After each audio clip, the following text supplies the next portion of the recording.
150 today. So thank you to Matt Shipman and for the people who have ideas about what this conference should be and push to make that happen. To officially welcome you to Raleigh and to the university, we've invited Dr. Randy Woodson, the Chancellor of NC State University, to speak a few minutes about the importance of connecting science and education on this campus. Chancellor Woodson is an internationally renowned plant molecular biologist who specializes in reproductive processes in agricultural crops. He oversees the state's largest university with more than 34,000 students and a budget exceeding $1.3 billion. So on behalf of the organizers and the community, Chancellor Woodson, please come up and thank you for hosting us.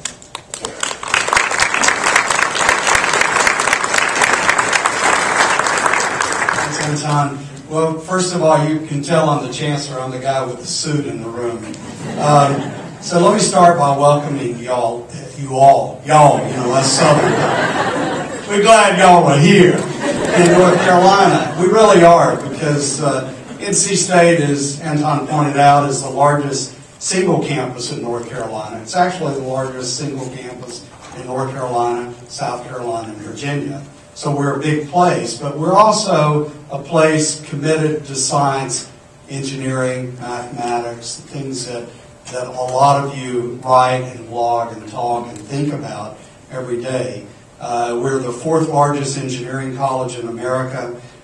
We have the highest percentage of any land-grant university of STEM graduates in America. So we produce a lot of very special people that are running around campus right now with Nerf guns, shooting each other, and playing zombies. Only happens at places like NC State. So let me start by telling you that one of the things, I'm a molecular biologist, a plant scientist, and I know that all of us as scientists tend to dig really deep into our discipline. And at points in our career when we get together with colleagues in other areas, we realize we don't even speak the same language. And so the work that many of you do every day is critical to bringing scientists together across the disciplines. And frankly, that's critical to solve some of the major crises facing society today. If you think about the big issues that science and technology needs to address, whether it's feeding a huge and expanding population or solving big issues in climate or energy, that can't occur unless scientists and engineers get together across disciplines. And to do that, they have to be inspired through communication tools. And it's what you gather every year to talk about. And, as I walked up the aisle this morning and saw you all gathered, you could tell what you do because you had laptops and you had iPhones and some of you more than 3 devices going at once. And I'm sure there are tweets going out as I speak, which happens to me every time I speak to students. Last night, the Student Senate, I was speaking about tuition, a very fun topic for students. And, before I got back home, there had been, 20 tweets and messages and blogs about, NC State's thinking about tuition for the coming year. We are glad you're here. I hope you get some time to see this campus. It's a big place, divided across this major boulevard out front. You're on the growing part of campus, which is called Centennial Campus. It houses our College of Textiles. Everybody thinks textiles is dead, but it's a growing industry in the state of North Carolina, inspired by medical science, medical textile products, stents, wound healing devices, flame retardant suits, and the kind of things that we do at this campus. It houses our engineering college.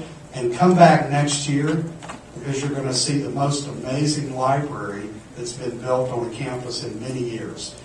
Next fall, we'll open the Hunt Library, which will be a technical marvel. All of the books will be buried underground, but will be retrieved in front of your very eyes by several robots, including a lot of interactive technology, that our students really love on this campus.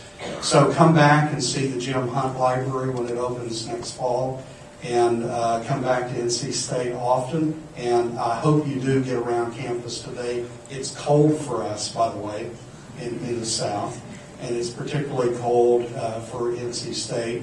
But, you know, it's warm for many of you visiting. So we're glad you're here. Thank you.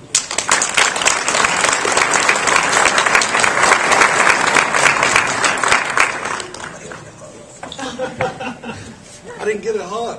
Oh. You're going to get a hug.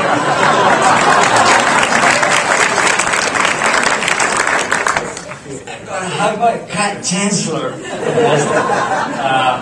Well, I spent 10 years at this campus.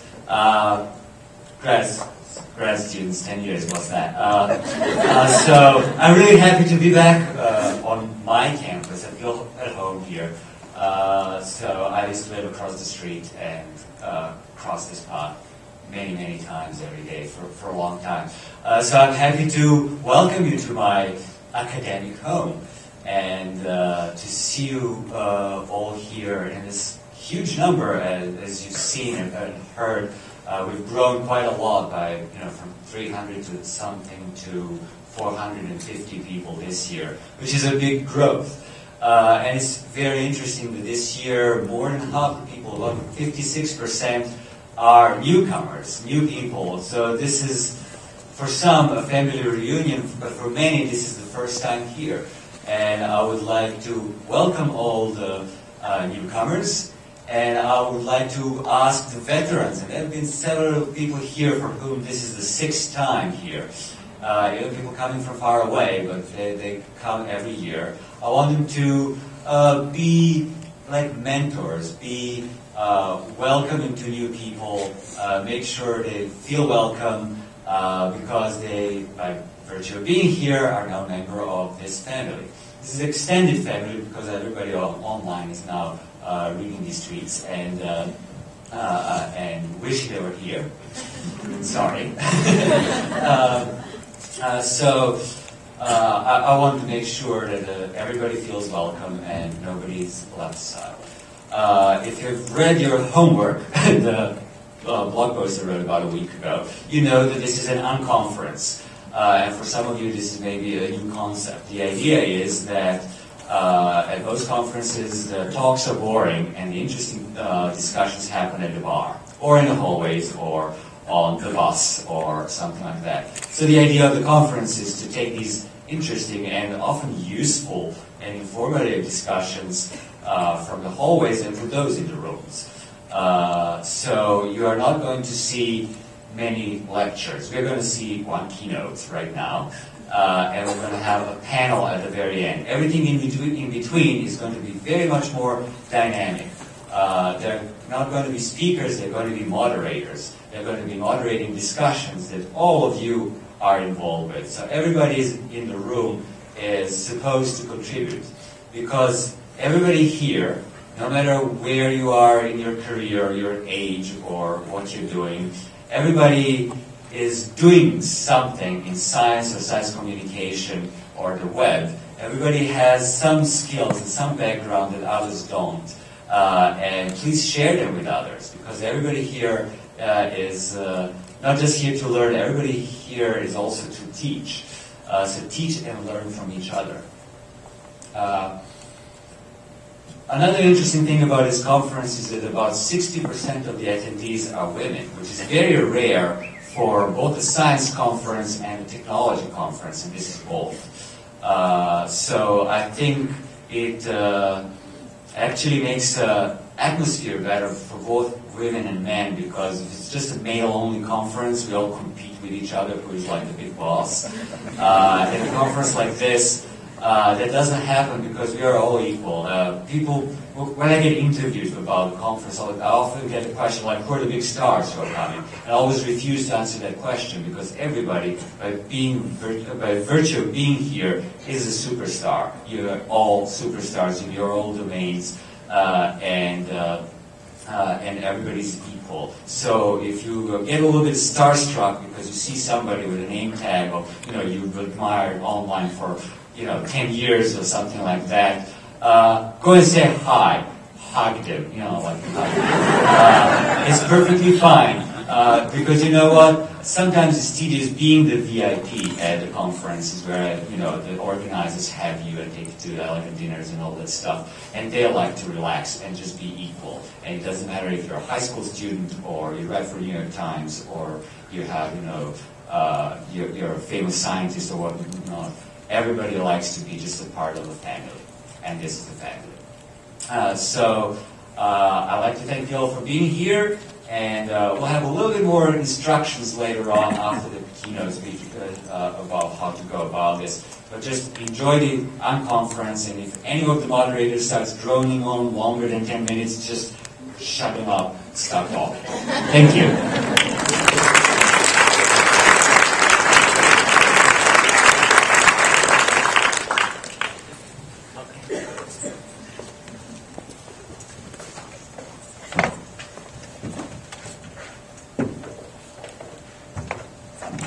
Really glad that Anton got up here and told us all to turn our cell phones off, because I was going to do that at the end, and then I realized I hadn't done it for mine. And when the Chancellor was speaking, I got a phone call. So I was really glad it wasn't ringing up front here. I'm very glad to have you all here. We've all been waiting for you to arrive, and it was so wonderful to see you all come in and enjoy seeing each other, get to know new people. The room next door, the cafe, is one that we really want to encourage you to spend time in between sessions, at lunch, anytime when you have time that you're not in a session and you want to connect with other people and talk. I can tell you're not listening to me. You're all looking up here. I know, it's fascinating. She'll be here in just a moment. I just have two things that I want to remind you of. I feel like the stewardess or flight attendant in the front, pay attention to me. This is a flip cam. In this room, you may not use it because our keynote speaker cannot be videotaped. So please don't video anything that goes on in the keynote, but please enjoy listening to her. In your packets, that when you came in registration, there was a little envelope with these little book tickets and no instructions. The instructions are on the tables in the cafe, and this is how we're going to distribute books to you this year. So you get a lot of choice in trying to see what books you might like to get. Well, I'm not going to take any more of your time. I would love to chat with all of you in the hallways and at lunch. Come find me. I'd love to talk to you.